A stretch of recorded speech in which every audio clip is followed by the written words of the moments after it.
Կընտրվի արդյոք Նիկոլ Փաշինյանը, թե չի ընտրվի։ Ահա հարցը Շեքսպիրյան ոճով երևի Համլետը կասեր, եթե այսօր լիներ Հայաստանում։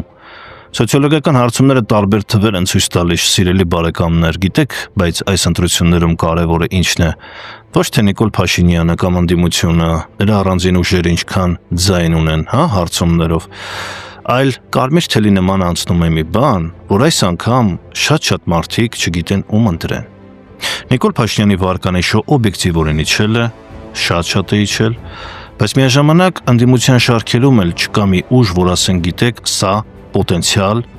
միանձնյա կարող է հաղթել Նիկոլ Փաշինյանին։ Եվ այս պատկերի մեջ ամենակայուն տոկոսն ունի այն մարդը, որը չգիտի ում ընտրի։ Սա է այս ընտրությունների յուրահատկությունը։ Եվ այս պարագայում բացարձակապես էական չէ, թե քանի տոկոս ունի Նիկոլ Փաշինյանը եւ քանի տոկոս ունի ընդդիմության որևէ ուժ։ Այստեղ հետաքրքիրն այն է, որ ընդդիմությունը հավաքական առումով ունի ավելի շատ ձայն, քան իշխանությունը։ Բայց միաժամանակ շատ մեծ հարց է, թե արդյոք քաղաքացին կգնա եւ կընտրի ընդդիմությունից որևէ մեկին, որովհետեւ այն քաղաքացին, որը միանշանակ դեմ է Նիկոլ Փաշինյանին, դեռևս վստահ չէ, թե ընդդիմությունից ում արժի ընտրել։ Սա է այս ընտրությունների խնդրեմը, եւ գիտեք, կարող է այնպիսի անակնկալ իրավիճակ ստեղծվի, որ թե իշխանության համար լինի, այսինքն Նիկոլ Փաշինյանի թիմի համար լինի անակնկալ, թե ընդդիմության, եւ ստացվի այնպես, որ լինի պատմության մեջ առաջին անգամ խորհրդարանական հանրապետության մեջ, ոչ թե ընդհանրապես, երկրորդ փուլ։ Թվում է, թե Սահմանադրությունը Սերժը այնպես է կոստյումը գրել, որ որևէ ձևով երկրորդ փուլի հնարավորությունը բացառվի ֆիզիկապես, որովհետև ձայներ են ինչ-որ իմաստով փոշի անում, հաշվարկը տեղի ունենում այնպես, որ պատգամավորական մանդատների 100%-ը բաշխվում է ըստ քվեների ստացած, այսինքն այնպես չէ, որ ժողովուրդը եթե 30%-ով ընտրեց Փաշինյանին, ուրեմն 30% մանդատ է ստանալու, ոչ, այդ 30%-ը կարող է դառնալ 50, օրինակ,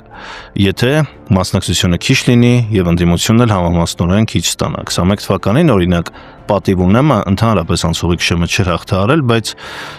համապատասխանորեն նա ստացավ մանդատներ, որովհետեւ Սահմանադրությամբ պարտավորված էր, որ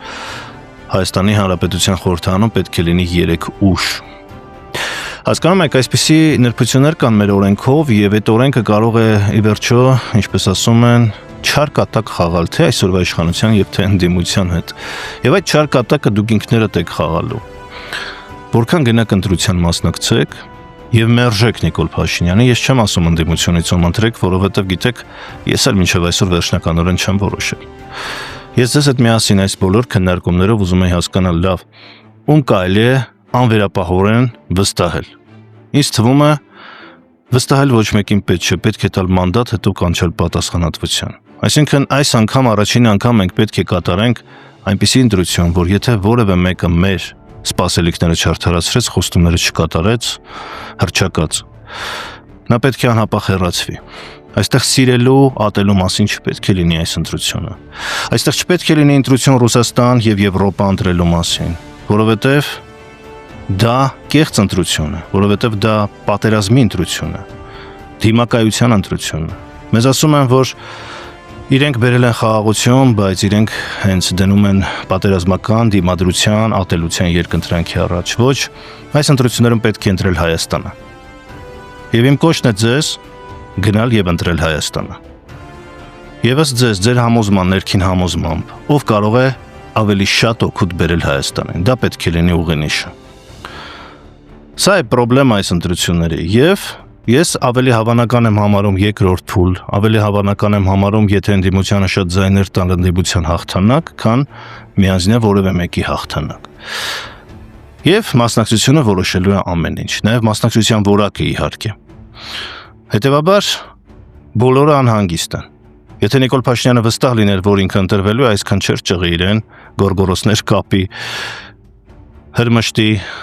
զոհվածների կամ պատերազմի մասնակիցների մայրերին, գոռա, ասես ինչի չէ զոհվել, տերաշկի շոուներ կազմակերպի եւ այսպես շարունակ։ Եթե նա վստահ լիներ, որ կարող է ընտրվել, նման բաներ երբեք չէր անի։ Իսկ ընդդիմությունն էլ,